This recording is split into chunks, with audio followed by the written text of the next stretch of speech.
তোমাকে ভীষণ প্রয়োজন কাব্যগ্রন্থ থেকে নেওয়া কবি ইমরান হোসেন আদিবের লেখা অনুভূতিহীনতা। অনুভূতিহীন হয়ে বাঁচতে গিয়ে দেখলাম অনুভূতিহীন হয়ে বেঁচে থাকা ভীষণ কঠিন।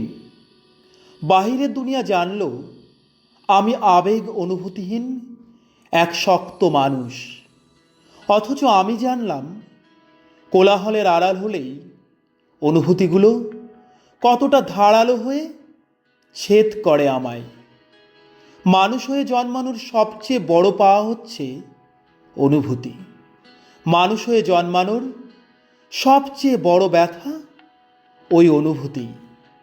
অনুভূতির উপর নিয়ন্ত্রণ থাকলে কিছু মানুষ জীবনের সব অপ্রাপ্তি, হতাশা, না পাওয়ার শোকগুলোকে খুব সহজেই পাশ কাটিয়ে এগিয়ে যেতে পারত।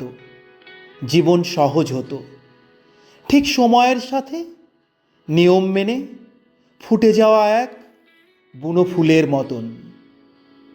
ধন্যবাদ।